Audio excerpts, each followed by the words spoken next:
Hello दोस्तों, जैसे कि आप सबको पता है मैं सीपीसी की एक रेगुलर क्लास अपलोड कर रहा हूँ, तो उसी में सब्सिक्वेंट एक क्लास है। तो क्लास में इससे पहले मैंने आपको बताया था सेक्शन 20 के बारे में। सेक्शन 20 ऑफ सीपीसी, सेक्शन 19 में आपको बताया था मूवेबल प्रॉपर्टी टॉर्ट से रिलेटेड जुडिक्शन।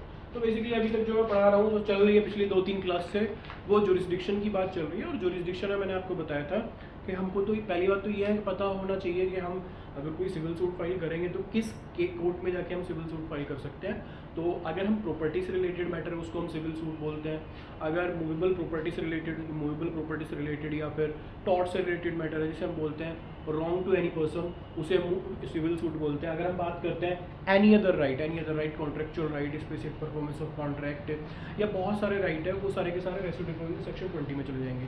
तो लास्ट क्लास में मैंने आपको सेक्शन 20 डिस्कस किया था, रेसिड्यूरी प्रोविजन, या अगर हम किसी पर्सन के अगेंस्ट में केस करते हैं तो क्या कर सकते हैं। और मैंने आपको बताया भी था कि जब इमूवेबल प्रॉपर्टी से रिलेटेड मैटर आएंगे तो मैं सेक्शन 16 डिस्कस करूंगा। तो अल्टीमेटली इन सब 2-3 लेक्चर को जब आप देखोगे तो आपको पता चल जाएगा कि अगर आपको कोई सिविल सूट फाइल करना है तो किस पर्टिकुलर कोर्ट में जाके आप सिविल सूट फाइल कर सकते हैं। क्योंकि जब आपने देखा होगा कि अगर किसी कोर्ट के पास जुरिस्डिक्शन नहीं है तो कोर्ट कभी का ऑर्डर 7 रूल 10 में अब प्लेंट को रिटर्न कर सकता है कि आप जाओ इसे प्रॉपर कोर्ट में फाइल करो, हमारे पास इसकी जुरिस्डिक्शन नहीं है। तो अगर किसी केस में आप बिना जुरिस्डिक्शन के किसी कोर्ट के पास चले जाते हैं तो कोर्ट आपकी प्लेंट ही रिटर्न कर देता है। ऐसी रिजेक्शन ऑफ प्लेंट तक की तरफ भी हम जा सकते हैं ऑर्डर 7 रूल 11 में। लेकिन अल्टीमेटली बेसिकली ज़्यादातर कोर्ट करता है कि आपकी प्लेंट रिटर्न कर देगा कि हमारे पास जुडिक्शन नहीं है, आप प्रॉपर कोर्ट में जाओ और उस पर्टिकुलर कोर्ट के पास जुडिक्शन है, या फिर आप देखो वैल्यूएशन के अकॉर्डिंग या फिर सब्जेक्ट मैटर के अकॉर्डिंग अपने केस को देखो। तो इसी दौरान मैं ये सीरीज बना रहा हूँ, तो इसी में मैंने सेक्शन 20 लास्ट क्लास में पढ़ाया था। अभी इस क्लास में मैं आपको पढ़ाऊंगा इमूवेबल प्रॉपर्टी से रिलेटेड जो जुडिक्शन है। अगर सपोज करो कोई घर है, कोई हाउस है या कोई लैंड है, उससे रिलेटेड अगर आपको कोई केस करना है तो आप किस कोर्ट में जाके वो केस कर सकते हैं। बहुत ही इंपॉर्टेंट सीरीज से चली हुई है। अगर आप देखोगे सारी सीरीज को तो इसमें सीपीसी का एक वो प्रोविजन क्लियर हो रहा है जिसमें जुडिशरी के बहुत सारे क्वेश्चन आते हैं। क्योंकि सेक्शन 9 से लेके और सेक्शन 25 तक किसी भी एग्जाम को, किसी भी जुडिशियल सर्विस एग्जामिनेशन के एग्जाम को आप उठाकर देख लो, ये क्वेश्चन इसमें आते हैं। तो इस सीरीज में मैं आज जुरिस्डिक्शन में ये 2 हटा देता हूँ। सिर्फ आज जो हम पढ़ाई करेंगे वो करेंगे jurisdiction with respect to immovable property.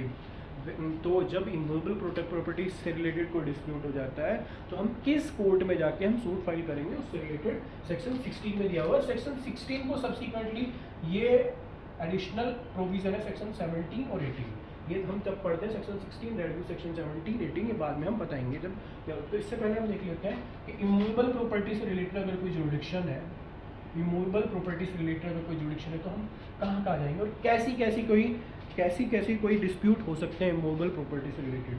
तो पहला सूट जो दिया हुआ है सेक्शन 16A में, सेक्शन 16A में वो दिया हुआ है recovery of immovable property number 1। D में दिया हुआ है सेक्शन 16D की बात मैं कर रहा हूँ, वहां दिया हुआ है partition of immovable property, partition. अगर मैं सी की बात करूं, सेक्शन 16C ये बात कर रहा है फोरक्लोजर, रिडम्पशन या सेल या फिर चार्ज, इस सब की बात मैं करूं। ये बेसिकली मॉर्गेज या चार्ज से रिलेटेड जो मैटर होंगे वो प्रॉपर्टी से रिलेटेड है, वो कहां जाएंगे, ए बी सी डी। अगर हम बात करते हैं सेक्शन 16D में, फॉर एनी राइट और इंटरेस्ट इन इमूवेबल प्रॉपर्टी। आप सेक्शन 16D की बात मैं कर रहा हूं, बहुत ही ज्यादा जरूरी है, सेक्शन 16D बहुत इंपॉर्टेंट है। उसके बाद मैं करूंगा section 16E, compensation for wrong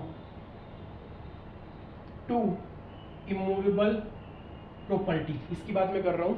उसके अलावा बात मैं करता हूं जो सेक्शन 16F पे आप आओगे, F पे, सेक्शन 16F। और सेक्शन 16F बात करता है basically movable property under attachment और डिस्ट्रेस। ये मैं आपको सारी चीजें बताऊंगा। तो पहला जो पॉइंट है इसमें वो हम क्लियर करेंगे आज की क्लास में, रिकवरी ऑफ इमूवेबल प्रॉपर्टी। जो मैं सारे के सारे आपको ये सेक्शन पढ़ा रहा हूँ, जब आप सेक्शन 16 पढ़ोगे तो क्लियर होगा। तो सेक्शन 16 में नीचे लिखा हुआ है एक लाइन कि अगर रिकवरी ऑफ इमूवेबल प्रॉपर्टी की बात करें या पार्टीशन ऑफ इमूवेबल प्रॉपर्टी की बात करें, foreclosure, redemption of sale of immovable property की बात करें, एनी अदर राइट, कौन सा एनी अदर राइट हो सकता है मैं आपको बताऊंगा। इससे रिलेटेड अगर हम प्रॉपर्टी की बात करें या फिर compensation for wrong to immovable property की बात करें या फिर मूवेबल प्रॉपर्टी अंडर डिस्टेंट और अटैचमेंट की बात हम करें, तो उस कंडीशन में हम सूट वहां फाइल करेंगे जहां वो प्रॉपर्टी सिचुएटेड है। सिंपल सी बात लिखी हुई है सेक्शन 16 में, where the property is situated. तो सिंपल सी बात है, अगर इनमें से रिलेटेड कोई भी मैटर आ जाता है तो जहां प्रॉपर्टी सिचुएटेड हो जाती है वहां हम केस फाइल कर सकते हैं। लेकिन हमें पता होना चाहिए कि रिकवरी ऑफ इमूवेबल प्रॉपर्टी किस सेक्शन में जाके हम रिकवरी कर सकते हैं, किस कोर्ट में जाके हम फाइल करेंगे।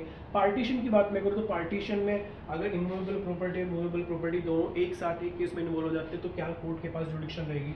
फोरक्लोजर, रिडम्पशन, सेल की बात में करूँ तो जब हम ट्रांसफर ऑफ प्रॉपर्टी एक्ट पढ़ेंगे तो उसमें हमें पता चलेगा foreclosure, redemption, cell.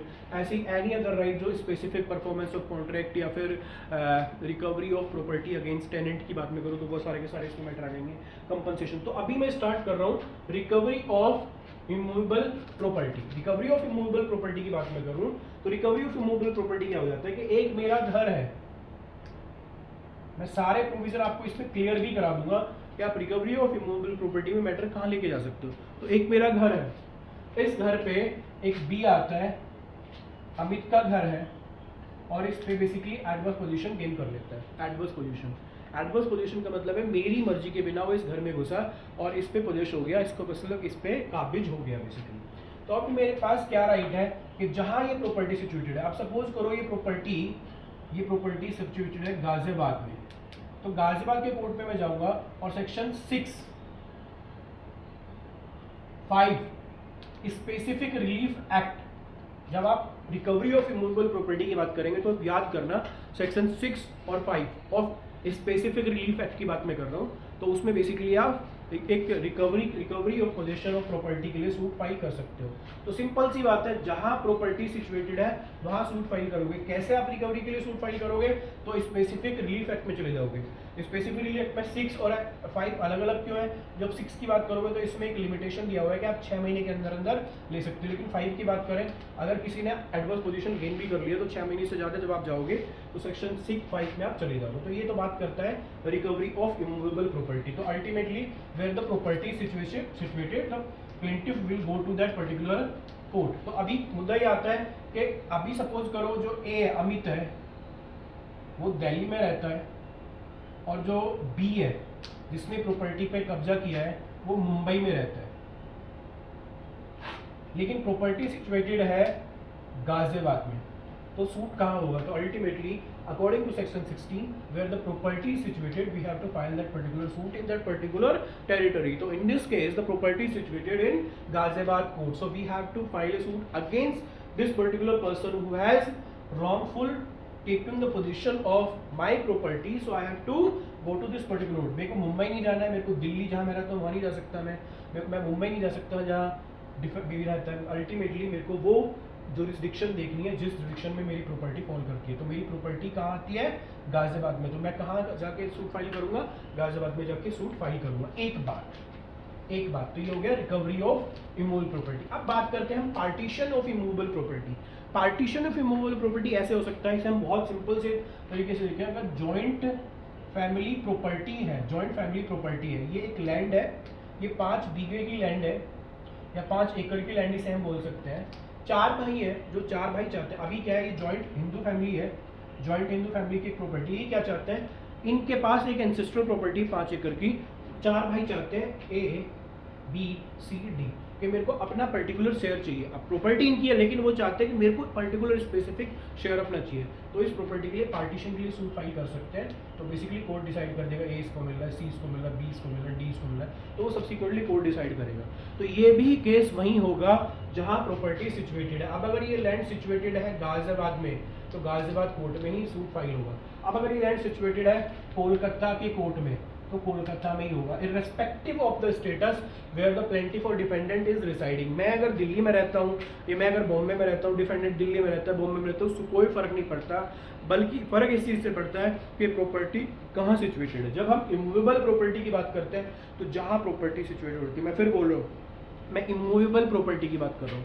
Immovable property की डेफिनेशन जब आप ट्रांसफर ऑफ प्रॉपर्टी एक्ट में देखोगे तो उसमें साफ साफ लिखा हुआ है land benefit arising out of land या thing attach to earth, thing embedded. तो ultimately the thing which is attach to earth, so benefit which is arising out of land, all are falling under the definition of immovable property. Immovable property which cannot move from place to place.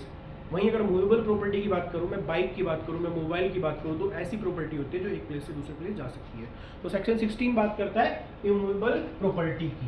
तो अभी आ गया पहला point था recovery of immovable property. Recovery हमने कर ली, अमित ने B के against में रिकवरी कर ली, वहीं जाके जहाँ बेसिकली प्रॉपर्टी सिचुएटेड है, और किस सेक्शन में करी, सेक्शन 5 और 6 ऑफ स्पेसिफिक रिलीफ एक्ट में करी। पार्टीशन की बात मैं करूँ, पार्टीशन का सूट हमने डाल दिया। उसके बाद हम जाते हैं फोरक्लोजर, रिडम्पशन और sale in the matter of mortgage और चार्ज। अब ये फोरक्लोजर, रिडम्पशन और सेल क्या होता है? तो जब आप फोरक्लोजर, रिडम्पशन और सेल की बात करोगे तो उससे पहले आपको ट्रांसफर ऑफ प्रॉपर्टी एक्ट में एक प्रोविजन है जिसे हम बोलते हैं मॉर्गेज। मॉर्गेज पढ़ना चाहिए। मॉर्गेज मैं आपको जल्दी जल्दी बता देता हूँ। तो मॉर्गेज की बात करूँ, mortgage is one kind of transfer with a person who is getting some loan from the bank or another person is giving his property as a security। Simple सी लैंग्वेज में अगर आपको बताऊं, ये मेरा एक घर है, इसकी वैल्यू है 5 करोड़ रुपए।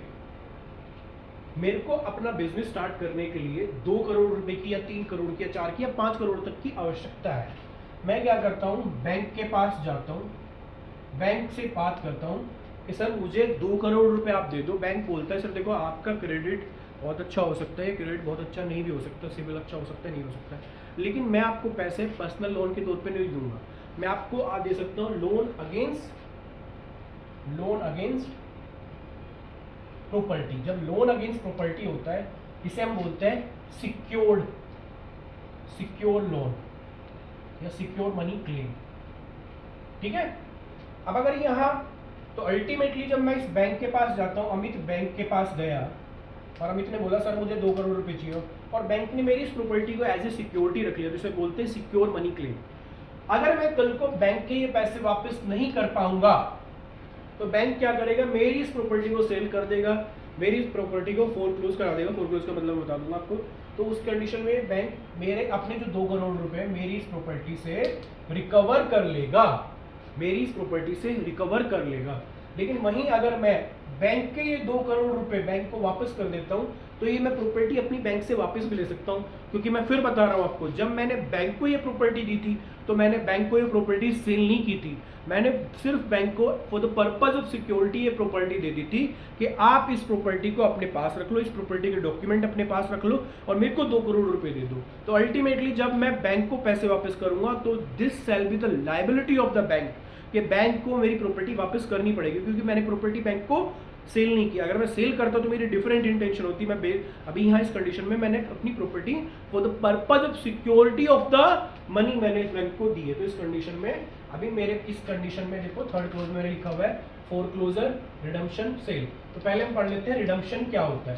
सपोज करो ये मैंने प्रॉपर्टी बैंक को दी, मैंने प्रॉपर्टी बैंक को दे दी और बैंक से 5 करोड़ की इस प्रॉपर्टी पे 2 करोड़ रुपए ले लिए, 3 करोड़ रुपए ले लिए, 4 करोड़ ले लिए, 5 करोड़ रुपए ले लिए, और मैं बैंक के पास जाता हूँ। बैंक ने एक डेट डिसाइड की होती है 1 जुलाई 2025 को। मैं बैंक को इस डेट के पास जाता हूँ जो प्रिंसिपल मनी कम ड्यू, आपने पढ़ा होगा टीपीए, मैं बता देता हूँ। जब बैंक एक डेट फिक्स कर देता है कि आपको इस तारीख तक ये मेरे पैसे वापस करने और अपनी प्रॉपर्टी वापस ले सकता हूँ, मैं 1 जुलाई 2025 या इससे पहले जाता हूँ और बैंक के 2 करोड़ रुपए दे देता हूँ। तो बैंक के नाम जो मैंने प्रॉपर्टी की थी या जो डॉक्यूमेंट बैंक को मैंने दिए थे, अब वो क्या करेगा, बैंक उल्टे वो डॉक्यूमेंट मेरे नाम पे कर देगा, या बैंक के पास अगर उस प्रॉपर्टी की पोजीशन है तो वो पोजीशन मेरे पास वापस कर देगा। तो अल्टीमेटली बैंक क्या करेगा, उस प्रॉपर्टी को, उस प्रॉपर्टी की जितनी भी सारी लायबिलिटी उसको खत्म कर देगा। तो अल्टीमेटली मैं क्या करूंगा, जो सारे राइट जो मैंने बेसिकली एक इंटरेस्ट क्रिएट किया था बैंक के फेवर में, वो राइट और इंटरेस्ट मैं वापस ले लूंगा बैंक से और मैं अब फुल फ्लैज मालिक बन जाऊंगा इस प्रॉपर्टी का। हम बोलते हैं redemption of this property. Redemption मतलब जो इस प्रॉपर्टी के ऊपर कोई भी लाइबिलिटी, वो मैंने लाइबिलिटी 2 करोड़ रुपए देके खत्म करा दी, अब मेरे पास आ जाता है। लेकिन फोरक्लोजर की बात करूँ तो फोरक्लोजर क्या होता है, इस प्रॉपर्टी की वैल्यू है 5 करोड़ रुपए, मेरे को बैंक से लोन चाहिए 5 करोड़ रुपए। अल्टीमेटली मैंने क्या किया, 1 जुलाई 2025 को मेरे को पैसे देने थे, मैंने पैसे नहीं दिए, तो बैंक क्या करेगा, इस प्रॉपर्टी को फोरक्लोज करा देगा। फोरक्लोजर में सेल में डिफरेंस ये होता है कि जब प्रॉपर्टी की वैल्यू और लोन की वैल्यू सेम हो जाती है तो बैंक क्या करता है, अल्टीमेटली इस प्रॉपर्टी को अपने पास रख लेगा, मेरे जो राइट ऑफ रिडम्पशन है उसको खत्म करा के, कि फ्यूचर में मैं पैसे वापस दूँ 5 करोड़ रुपये और उससे ले लूँ ना। बैंक बोलेगा भैया मैंने आपको टाइम दिया था 1 जुलाई 2025 का, 1 जुलाई 2025 तक आपने पैसे वापस नहीं दिए, मैं आपका राइट ऑफ रिडम्पशन खत्म कराता हूँ। जो मेरा राइट ऑफ रिडम्पशन खत्म कराएंगे तो अल्टीमेटली बोर्ड, बैंक किस चीज़ के लिए जाएगा कोर्ट में, फोरक्लोज के लिए, मेरा राइट ऑफ रिडम्पशन क्लोज कराने के लिए फोरक्लोज करा देगा। लेकिन वहीं अगर प्रॉपर्टी की वैल्यू 5 करोड़ है और मैंने सिर्फ बैंक से 2 करोड़ रुपए लिए हुए हैं और 1 जुलाई 2025 को ये मैं बैंक के पैसे नहीं दे पाता, तो बैंक फोरक्लोज के लिए नहीं जाएगा, क्योंकि यहाँ इक्वल वैल्यूएशन ऑफ प्रॉपर्टी और लोन नहीं है। तो अल्टीमेटली बैंक किसके लिए जाएगा, ये प्रॉपर्टी सेल के लिए। अब बैंक बोलेगा जज साहब से या कोर्ट से कि सर इस प्रॉपर्टी को आप सेल कर दो, मेरे 2 करोड़ रुपये आप मेरे को दिलवा दो, तो 3 करोड़ रुपये वो बंदा अमित अपने पास रख सकता है। तो फोरक्लोजर, रिडम्पशन और सेल की बात मैं कर रहा हूँ। तो ये बात करते हैं बेसिकली अल्टीमेटली फोरक्लोजर, रिडम्पशन और सेल ये किस चीज से रिलेटेड है, ये आएगा प्रॉपर्टी से रिलेटेड। ये तो बात होगी मॉर्गेज की। इसी में दूसरा पॉइंट है, पहला पॉइंट हो गया मॉर्गेज, इसी में दूसरा पॉइंट है चार्ज। ये चार्ज क्या होता है जी, तो चार्ज होता है बेसिकली लायबिलिटी। चार्ज होता है, मैं आपको बहुत सिंपल एग्जांपल से बताता हूँ। एक ए है, इसे हटा देता हूँ, एक ए है, उसको अपनी वाइफ को मेंटेनेंस देना है, ठीक है।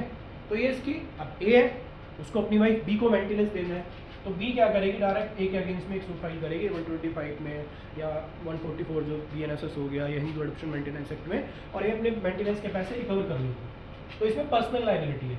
लेकिन अभी ए ने क्या कहा कि भाई देख मेरे पास पैसे तो नहीं है, मेरे पास पैसे तो नहीं है। ए हस्बैंड ने अपनी वाइफ बी को बोला मेरे पास पैसे तो नहीं है, लेकिन मैं क्या कर रहा हूँ, मेरे पास एक प्रॉपर्टी है, इस प्रॉपर्टी की जो रेंट है ना वो महीने का 1 लाख रुपए है और तेरे को चाहिए 50,000 रुपए का मेंटेनेंस।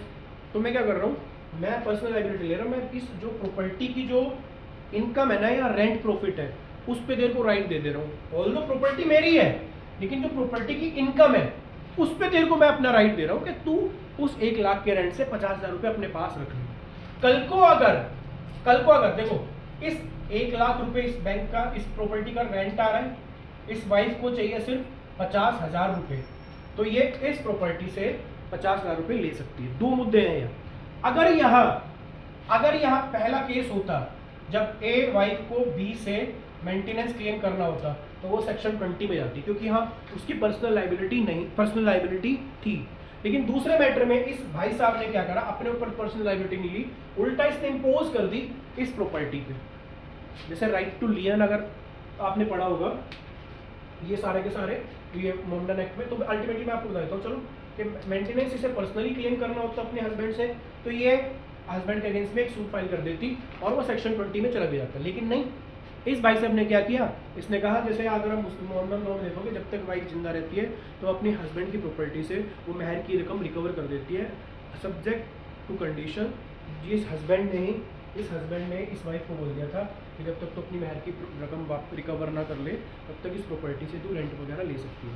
तो अभी क्या होता है, इस हस्बैंड की डेथ होगी, इसके जो लीगल आयर्स हैं उनके पास ये प्रॉपर्टी चली जाती है, लेकिन इस वाइफ के पास इस प्रॉपर्टी में कोई राइट नहीं था, लेकिन इसके पास एक राइट था, right to recovery of that particular महर रकम और that particular maintenance from that particular property. तो ये क्या करती है, ये इस प्रॉपर्टी के जहाँ प्रॉपर्टी सिचुएटेड है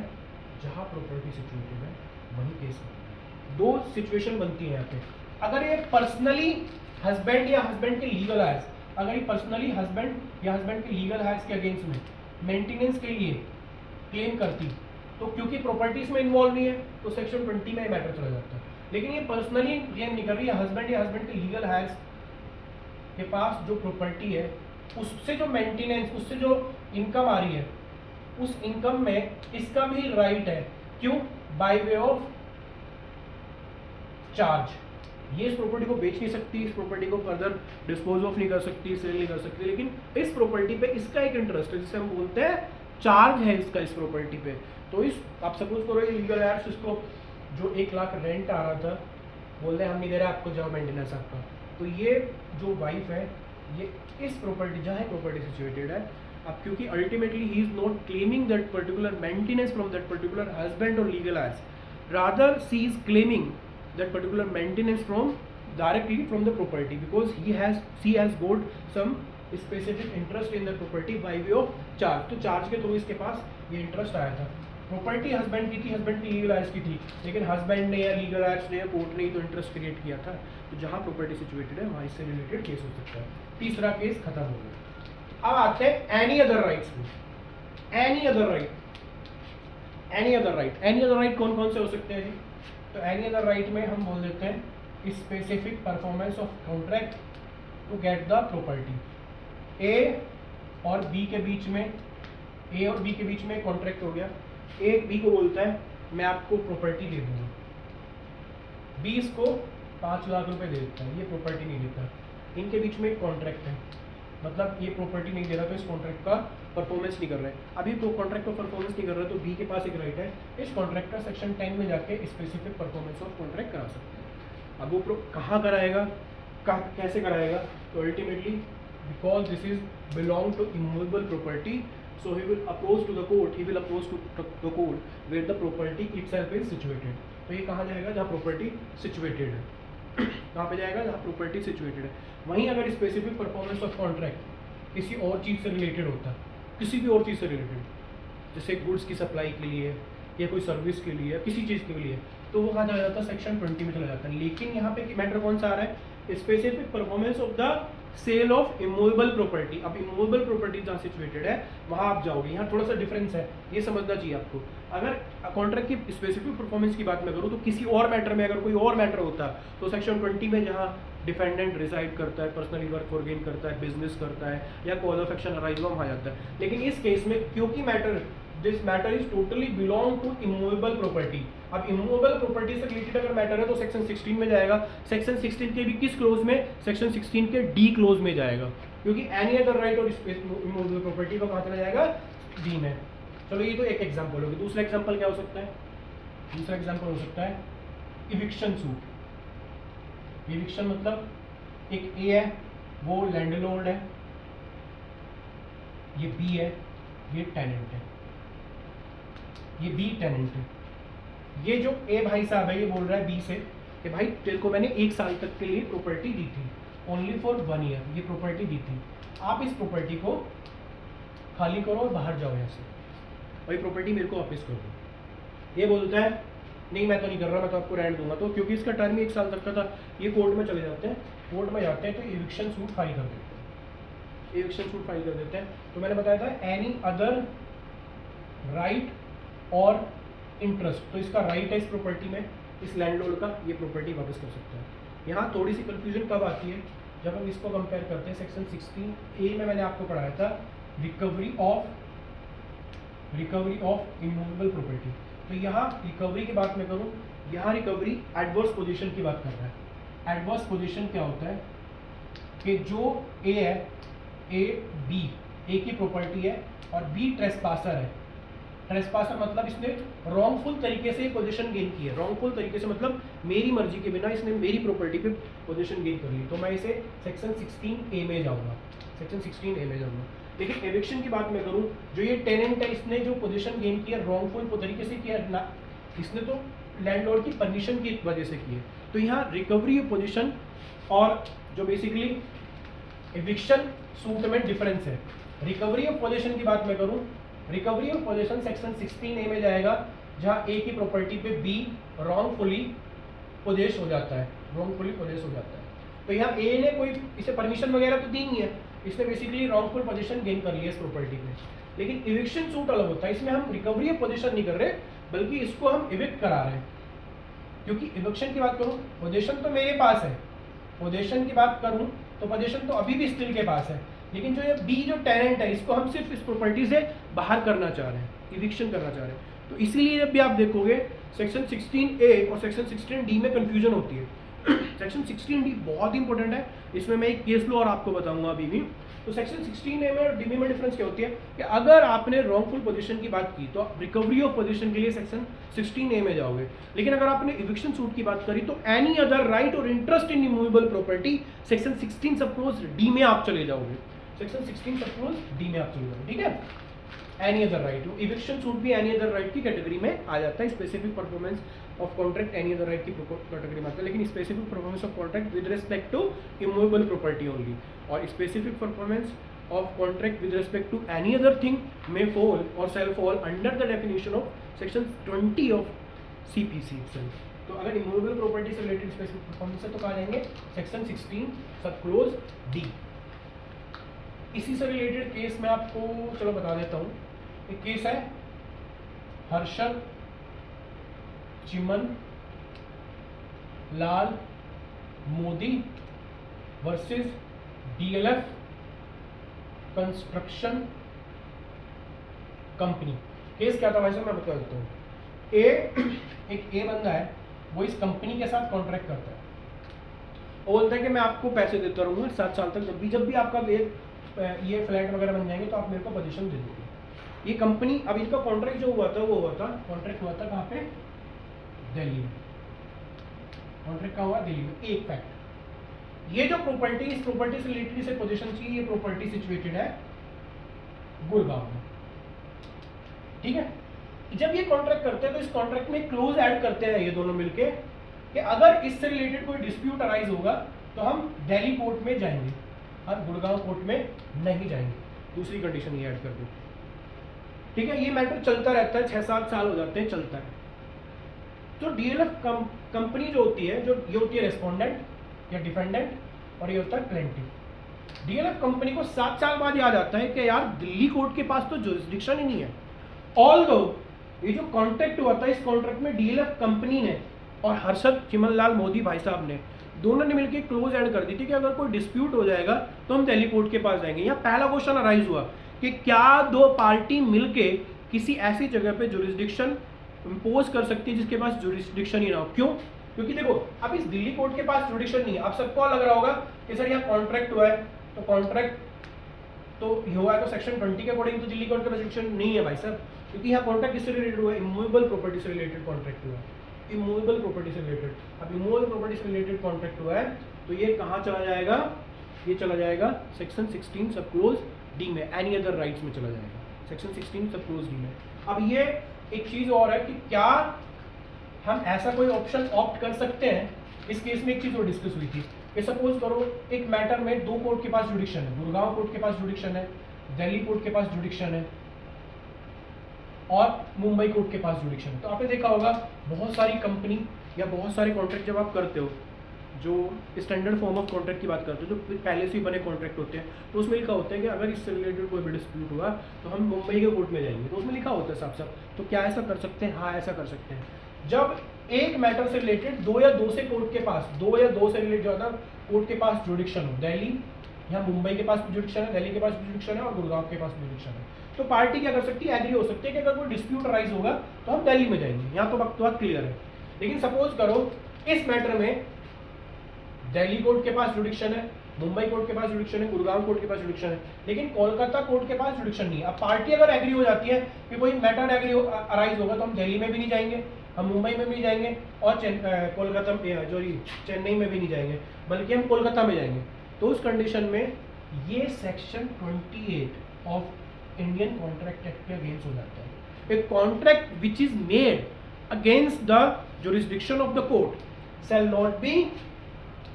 shall be voidable। या फिर अगर आप देखोगे section 23 which is going against public policy, आप ऐसे किसी कोर्ट पे जुरिस्डिक्शन इंपोज नहीं कर सकते जिस कोर्ट के पास जुरिस्डिक्शन ही नहीं है। ये Harshad Chimanlal Modi versus DLF construction company case में हुआ था। एक केस है, जब आप पढ़ोगे CPC का, जब आप पढ़ोगे CPC में भी ये लिखा हुआ है साफ साफ कि आप 3 या 4 कोर्ट के पास जुडिक्शन है तो एक कोर्ट की जुडिक्शन ऑप्ट कर सकते हो और दो को एक्सक्लूड कर सकते हो, क्योंकि उनके पास तो जुडिक्शन है, और जुडिक्शन देता कौन है, तो वो जुडिक्शन बेसिकली एडमिनिस्ट्रेटिव अथॉरिटी देती है, तो हम कौन होते हैं जुडिक्शन देने वाले। लेकिन अगर किसी कोर्ट के पास जुडिक्शन नहीं है तो आप कॉन्ट्रैक्ट से जुडिक्शन इंपोज नहीं कर सकते, उस पर मतलब अप्लाई नहीं कर सकते। और ये अगर ऐसा कोई कर रहे हो तो section 28 of Indian contract act के अकॉर्डिंग अगेंस्ट में जा रहा है, सेक्शन 23 के अगेंस्ट में जा रहा है। ऐसे ही केस था हाकम वर्सेस गम्मन, हाकम वर्सेस गम्मन 1978 के आसपास का केस है। एनी अदर राइट हो गया। अब आते हैं compensation to wrong to immovable property. Compensation to wrong to immovable property का मतलब है कि ये भाई साहब मेरी प्रॉपर्टी है, इस प्रॉपर्टी पे बी भाई साहब आते हैं और वो बुलडोजर चला देते हैं, बुलडोजर चलाते हैं बिना किसी रीज़न के, बिना मुझे बताए, या तोड़ फोड़ कर देते हैं।